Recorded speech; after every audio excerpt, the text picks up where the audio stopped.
Nah, pada bulan lalu, kabar media sempat dihebohkan dengan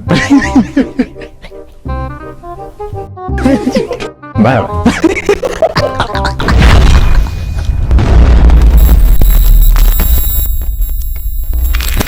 Halo friend, kembali lagi bersama aku Gerald di Analysis 13.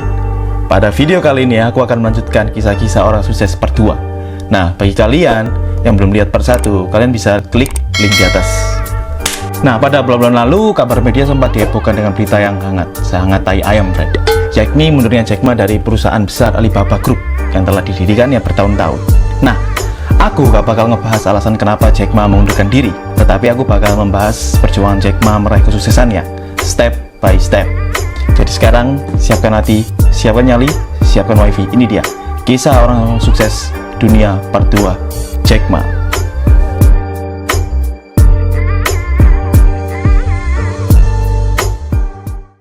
Jack Ma lahir di Hangzhou, Tiongkok 10 September 1964. Umurnya itu 56 tahun, friend. Nah, Jack Ma merupakan seorang pembisnis sukses asal Tiongkok. Dia merupakan pendiri sekaligus chairman eksekutif dari Alibaba Group, sebuah perusahaan e-commerce terbesar di Tiongkok. Menurut kabarnya yang beredar, dia juga merupakan warga Tiongkok pertama yang pernah muncul di Forbes dan terdaftar sebagai bilioner dunia. Pada 2015-an ya, ia masuk dalam daftar orang paling berpengaruh di dunia pada urutan yang ke-22. Jack Ma sendiri dikabarkan secara resmi mengundurkan diri dari Dewan Direksi Alibaba pada akhir-akhir ini. Step pertama,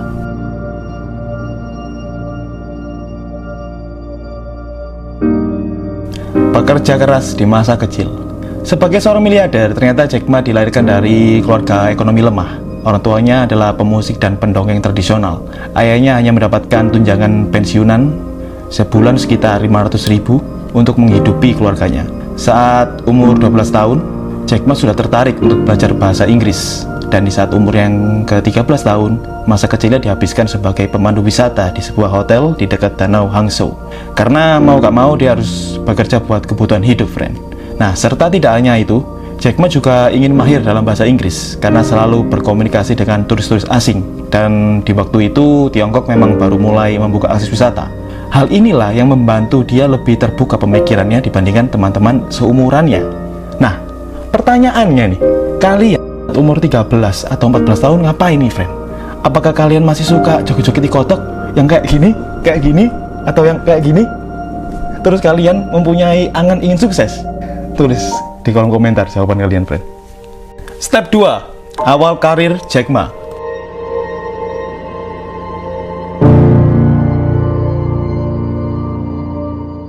Akhirnya Jack Ma mendaftar ke Universitas Keguruan Hangzhou, jadi semacam sekolah keguruan dan ilmu pendidikan. Setelah dia ditolak di berbagai sekolah karena masalah dana dan lainnya, di sini dia belajar menjadi guru sekolah menengah. Setelah lulus dari universitas dengan gelar sarjana bahasa Inggris, dia ditugaskan mengajar di universitas. Ketika itu, gaji Jack Ma sebulan sebesar 120 renminbi atau setara dengan 142.000 rupiah per bulan. Dirasa gajinya tidak cukup untuk memenuhi kebutuhan hidupnya, dan karena semakin hari biaya hidup terus naik serta mempunyai masalah di pekerjaannya, pada tahun 1992 dia keluar dan mencoba melamar di berbagai pekerjaan, tetapi banyak yang menolaknya. Sampai-sampai di suatu hari Jack Ma ingin melamar di pekerjaan di suatu tempat lah ya. Hanya Jack Ma, friend, satu-satunya orang yang ditolak dari pekerjaannya itu. Padahal saat itu diperkirakan ada 24 orang yang melamar termasuk Jack Ma.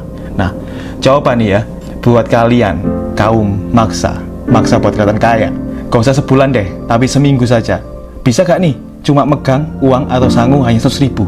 Atau jangan-jangan untuk 2 jam saja, 100.000 itu gak cukup? Tulis di kolom komentar kaum maksa. Step 3, ide bisnis.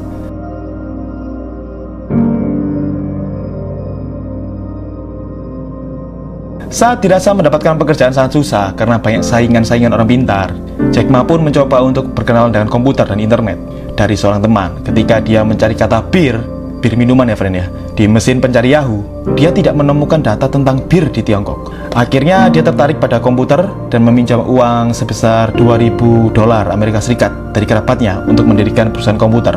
Padahal Jack Ma tidak mengerti tentang komputer ataupun surat elektronik. Bahkan dia tidak pernah menyentuh keyboard komputer sama sekali. Hal ini membuat Jack Ma mempunyai ide untuk membuat Alibaba Group pada tahun 99, sebuah perusahaan yang bergerak di bidang retailer online. Step 4. Jatuh bangunnya perusahaan.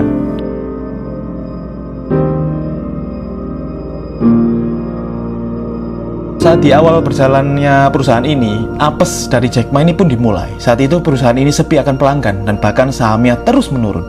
Alhasil Jack Ma pun ditinggal rekan-rekan bisnisnya karena mereka menganggap perusahaan Alibaba tidak akan berhasil.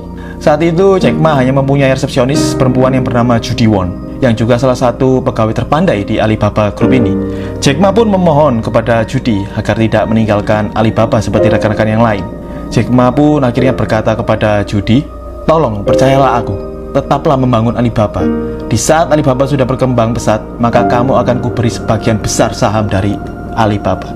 Step 5. The final step.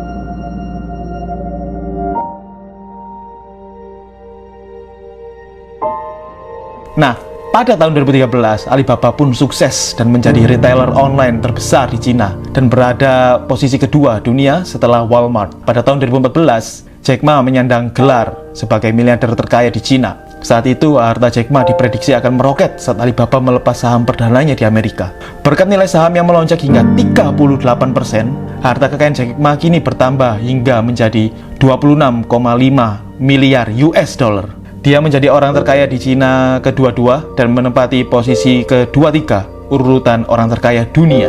Sementara itu, Jack Ma menepati janjinya kepada resepsionisnya yakni Judy dengan menjadikan Judy sebagai salah satu bos besar Alibaba kedua setelah dirinya. Dan sekarang Judy sendiri menjadi orang terkaya di Cina peringkat ke-20. Disitulah sebuah perjuangan dan kesetiaan seorang karyawan biasa Judy Won mendapatkan hasil yang setimpal. Jadi, buat kalian, kesetiaan itu sangat penting, friend. Ingat ya, sangat penting. Oke, tadi itu adalah sebuah kisah inspiratif singkat orang-orang sukses part 2. Gimana nih, friend? Udah cukup menggentarkan jiwa rebahan kalian gak nih? Apakah kalian masih mau terlihat kaya atau menjadi orang kaya? Oh iya, satu lagi. Kalian lebih suka mana? Aku jelasin secara singkat gini atau secara panjang lebar seperti video orang sukses part 1? Tulis di kolom komentar. Sebelum aku tutup video part 2 ini, aku bakal memberikan sebuah kata inspiratif dari seorang Jack Ma sendiri yang menurutku cocok lah untuk kita kaum darah muda, yakni saat kamu di umur kepala 2, teruslah mencoba dan teruslah gagal lalu bangkit. Habiskanlah jatah kegagalanmu di masa muda, karena aset yang kamu punya bukanlah harta orang tuamu, melainkan aset itu adalah kamu masih muda. So, kalau kalian suka dengan videonya, jangan lupa support kita dengan klik subscribe, like, share, dan kalau kalian punya pendapat atau masukan lain mengenai video kali ini, silahkan tulis di kolom komentar ya, friend. Alright, thanks for watching. See you next video.